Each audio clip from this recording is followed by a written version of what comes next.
Guys, welcome back to my channel. For today's video, we're going to be talking about products that are kind of at the edge of getting decluttered, products that I'm going to try to make a point to do videos, film on, and talk about. Some of these I might not talk about because they're more like skincare focused, but I wanted to show you guys what kind of is on the chopping block in my collection as of April. So let's go ahead and get into the video. So I'm gonna go ahead and start with some base products for like skincare. Like I said, I might not really touch on these. I did actually buy this myself. This is the UFO Acne Treatment Face Oil Ultra Clarifying from Sunday Riley. This was a pretty expensive product. I did get the smaller size of this product. However, I've only used like that much, maybe less than like a tiny bit. This does contain tea tree oil, and when I purchased this, I didn't 100% look into the ingredients, and I do have a slight allergy reaction to some tea tree oils. I'm not even sure what it is, but my skin gets those little like under the skin bumps and like little white pop heads. I don't know what it is, but this is just something that I'm gonna try. I haven't really had any horrible acne. I have a breakout here and like a couple of bumps right here, but that's just from trying new products. I know that's what it is. So I'm not sure. I might just pass this on to my sister-in-law. She has no issues with tea tree oil. Like I said, this was a very expensive product, and it is for acne treatment. I'm not really having much acne anymore with my Curology. It is helping me so much.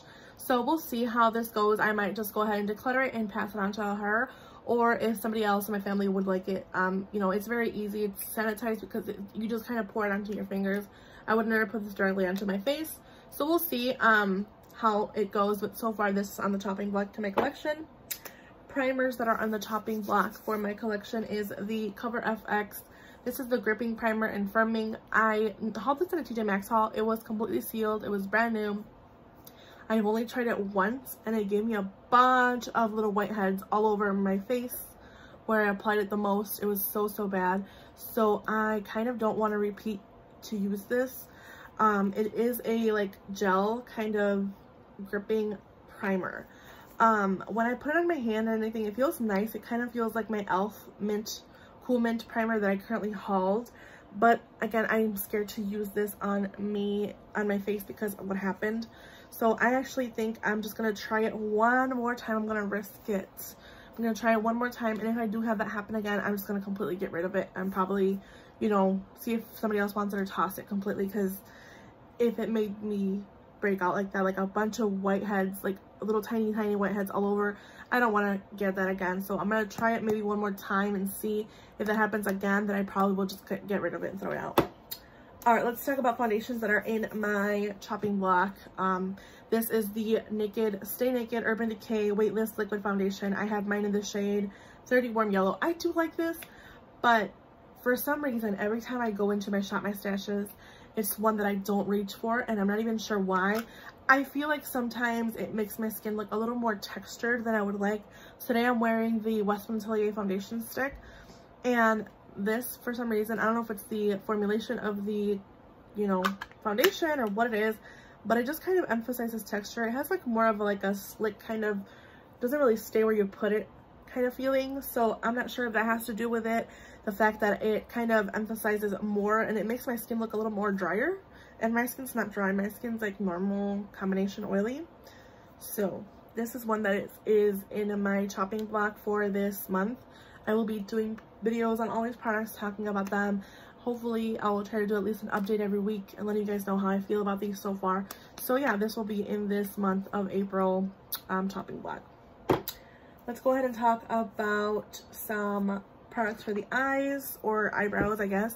The first one is the NYX Bear With Me Cannabis Sativa Seed Oil Brow Setter. This, I think, is breaking me out. I'm not sure if it's the ingredients in it. It does contain some beeswax, so I'm not sure. It has a high content of alcohol. Alcohol is like the 5th ingredient. So it could be that. It also has glycerin. I'm not really 100% in love with the scent either. It kind of smells like, I don't know. I don't like the smell of the it's just not great. It did break me out when I was using it. Now I haven't used it since then. I haven't had a breakout. So I think it is this. So we will see, again, kind of in the same line of the Cover FX primer, if these continue to break me out. I'm not going to use them. I'm not going to risk my face just not agreeing with products. And another one that's in my project or chopping block is the e.l.f. Lash It Loud Volumizing Mascara. I have poked my eye out I don't know how many times with this mascara wand. It is not really working for me. The times I've worn this, I've gotten asked if I'm wearing false lashes. So it is doing something, you know, but is it worth me poking my eye out? And it also transfers a lot on my lower lash. Like, it'll transfer here and on my lid. So I'm not really happy about that. I'm going to continue to test it and letting you guys know if it'll get decluttered in the future. Alright, let's talk about more eye products. We're talking about some liners here. I have 4 liners from the LA Girl Shockwave line. I have 4 colorful shades. The first one is a neon green, then I have a blue, a yellow, and a purple. The purple I get along a little bit better with, but these 3 for some reason they do not stay on my waterline, like on my lower waterline. They don't stay, and honestly I don't use a lot of like liner on my rim or like, you know, upper eye, whatever. I would kind of want to try to use these as like a full liner, but I have seen some skipping, especially with the yellow, so I'm not sure. These are in the chopping block. I will probably just see if maybe try them out a couple times in a couple videos and let you guys know if I will be decluttering them by the end of the month. Lip products. I have 3 lip products, and it kind of bums me out because I've been looking for a clear gloss for some reason, and I have a clear gloss. Okay, this is the Disney Designer Collection Gloss in Bibbidi, and for some reason this is just really sticky. It's like really thick. It's a really thick gloss. It looks really pretty. It is clear. It has a little bit of micro glitters. I can see them in there, but it's nothing that like bothers me. But for some reason I don't reach for this. I reach for the other ones over this one, the Bibbidi Boppity, or the Boppity Boo, not the Bibbidi. So I don't know. I'm gonna test this out this month and see how I feel. Same thing with this Morphe one in Beach Gold. I got this in like a trio. I've got rid of the other 2, but this one I've kept around because of the gloss. Now this one has a little bit more of like glitters in it. You can kind of clearly see them better than the one from ColourPop. Again, with the formulation, I think it's just, it wears off really easily. It's like I don't know if it's like my lips drink it up or it doesn't last on me, but this is also one that was in my chopping block. And last is, kind of pains me to say because I purchased this because a lot of people were raving about it. I think I would say last year. This is the NARS Stripped Velvet Lip Glide in, yeah, Stripped. It is very, very, very, very pretty, but I think, I don't know, I don't reach for this. And it doesn't have a long power stay on my lips. So I'm going to be putting it in my chopping block as well. Like I said, it is a very pretty color, but for some reason I just don't reach for this. I don't know why. So this will be in the chopping block as well.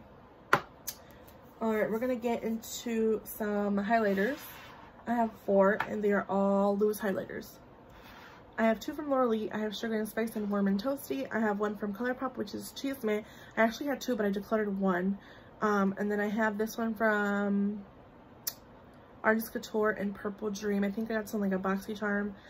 I don't reach for loose highlighters. I realized that. I acknowledge that.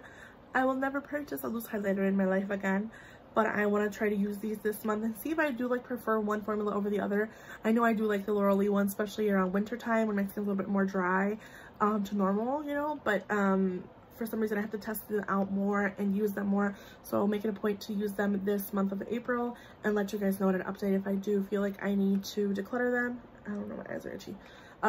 So I will let you guys know, but I will be testing those and doing videos on, you know, looks using them. We're going to talk about a face palette that has highlighters as well. This is the Glow Kit in Dream from Anastasia Beverly Hills. Mine's getting a weird smell, kind of like how do I explain this smell? It smells like kind of Play-Doh-y. I don't know if it's gone off or what.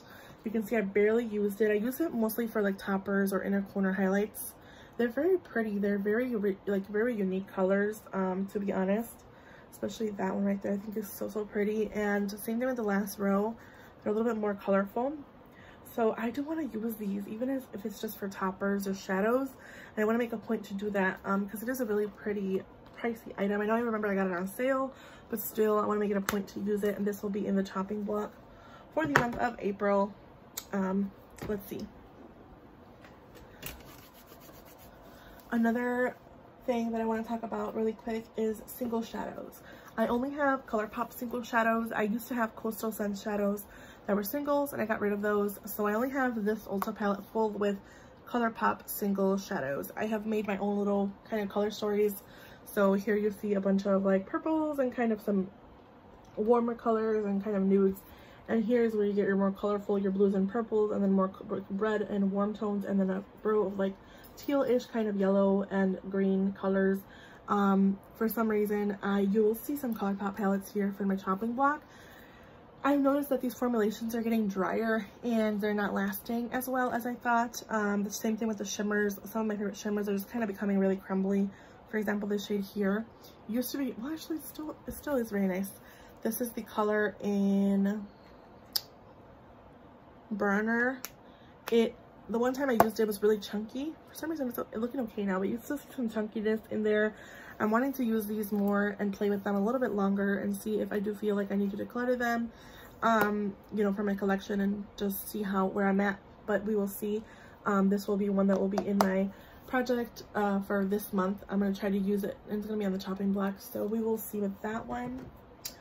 I also have, we'll go ahead and get ColourPop out of the way since we're already talking about ColourPop.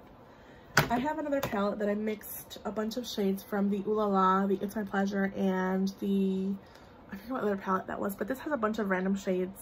It's not the It's My Pleasure original palette, and I haven't been reaching for this. I had it for a while here in my little caddy, and I don't find myself reaching for it. So this will be another one that is in the chopping block, and I will try to use and, you know, get some looks out of. And if I don't feel like I am doing that, then I will just declutter it. Last ColourPop palette that is in my chopping block is the Bare Necessities palette from ColourPop. I moved some shades around. I put some of the shades that I did love in the Kathleen Light So Jaded. This is not exactly what it looks like, you guys. Like I said, I moved some shades around. So this is what my palette looks like. I have used this. I've enjoyed using this. You can tell I did reach for it. I do reach for it. But I find some of these shades, like my favorite shade here is called Active Fool. It does have quite a dip in there. I'm not sure if you can tell. But for some reason, they really badly crease on my eyes. I do have hooded eyes naturally. I have some shades that crease. But even the mattes, they don't last long on my eyes. They fade away when I blend them. So I'm not sure if it's just this palette in particular or if I'm doing something wrong. I've tried many different bases. I've tried drugstore bases. I've tried high-end bases. For eye primers, I've tried no eye primer, and I've just tried concealer, and nothing works. So I'm not sure if it's just this palette. It does have really pretty shades. Like, for example, this shade here in Silk Teddy. It's really beautiful. The shade here in Taboo is really pretty. Genie, also Fuzzy is really pretty. But again, I just think that I have these colors in other palettes, and if this is going to be one of the palettes that I will be decluttering because it's not working for me, then I might as well test it out fully this whole month and see how I feel, regardless of me doing my project, or my project pan and my weekly shop my stashes. I want to get use of my chopping block products because I want to see if they will be staying in my collection or not. I think they can always find better homes and people that will use them. So this will be one that is in my chopping block, and I do have it in this case for that reason, because I'm not sure if I will be decluttering it or not. Moving on, I have a little mini bento box from Kajal. This is a trio in Rose Water, and it has 3 shades. The first one is like a shimmery pink. It's very pretty, very reflective. But I don't reach for this little bento box. Maybe if we were traveling, I'd reach for it more. I'm not sure. But for some reason, I don't reach for this. And it is very pretty. It has some really nice shades. But again, I don't find myself reaching for this. It will be in my, products to try and see if it will be in the chopping block, if I will be decluttering or not. I'll keep you guys updated. Sorry, I'm being really repetitive. But I want to make sure that you guys understand that I have a lot of products for a regular consumer. I am a regular consumer. I purchase everything myself if it's not gifted from friends and family. I just think that for some reason these certain products don't get used as much as I would like. So these are the 3 shades from the Kajal bento box, and they're very beautiful. Very beautiful. That looks like the similar shade that I swatched from ColourPop and Burner. But they're very pretty and very specific, like very shimmery. So I want to see how I feel about these and test them out this whole month. So you guys will see videos with me using these palettes and kind of just doing more everyday looks, hopefully. 3 last palettes. The first one is the Just Peachy Mattes palette from Too Faced. This is the oldest palette in my collection that has stuck around. This is actually one of my first purchases as far as Too Faced comes around, because I first purchased the peanut butter and jelly that I did declutter, the little one. Then I purchased the candy and Too Faced collab that came with like a chocolate box that was really, really pretty, the foil thing, decluttered it. And this one was the one that I kept around, and I remember I saved up for this when I first started my collection. I really, really enjoyed this, but for some reason I'm not reaching for it. I did reach for it a couple of days ago, and I kind of noticed that the formulation is a little bit stiffer, so it could just be that it's really old. Again, it's probably like 4 years old at this point, but I want to make it a point to use this. It is really sentimental to me to be using this palette, because it's hard for me to get rid of something that I worked really hard for. I work really hard for all of my things, so it's just a little thing that I kind of want to make sure I use maybe more. And you know, I have gotten pretty significant dip in some of these shades, not enough to hit pan in, but I'm gonna work with this one more. So 2 last palettes. The first one is the Anastasia Beverly Hills Soft Glam, and mine looks untouched, looks like it's brand new. This is the Soft Glam. It hurts me to say this, but this is one of the least reach forward palettes in my collection, and I am not even sure why. I can get a very similar look like this. I actually have the Natasha Denona Viva and the Rowan Quad that I've just purchased on my eyes. It looks like something you can get with this palette, right? But I don't use this palette. I don't use this one. I'm not sure why. It's a really pretty palette. Like I said, you can see mine's barely touched. It's like brand new. So if I'm not going to reach for this, if I'm not going to use it, I can just pass it on to a new home. I'm going to test it out this month. I'm going to see how I feel about this palette, and if it does not get used at this month, I will be decluttering it and getting rid of it. Last and final palette that is in the topping block is the Fall Fusion palette from Blush Tribe. This company is no longer available, but I did purchase this palette. It wasn't done in a bunch of collabs with different creators here on YouTube, and I don't find myself reaching for this palette. It's very big, very pretty, has a lot of pinks and purples and warm tones, really pretty shimmers. Mine's kind of getting like beat up and stuff in my drawers. It's kind of been moving around everywhere, so I either make it a point to use this or to get rid of it. So this will be another one that will be added to my Shop My Stash, and I think I'll have a lot of fun doing a lot of different looks with this palette with the liners made from LA Girl. So we will see where we are at with this palette. And yeah, that is the final item in the products that are in my chopping block for this month of April. Again, I will be trying to do looks and videos with these palettes. I know some of these you can no longer get, so I do apologize for that. But if you can get these things, I will link them down below, or like just post about them down below. If not, I will probably post on there it's discontinued, like this palette for example. But I do want to make sure I use what's in my collection. So with that said, I hope you guys enjoyed this video. I hope you guys find a time to hit the like button, make sure you subscribe, and I will see you guys in the next one. Bye guys.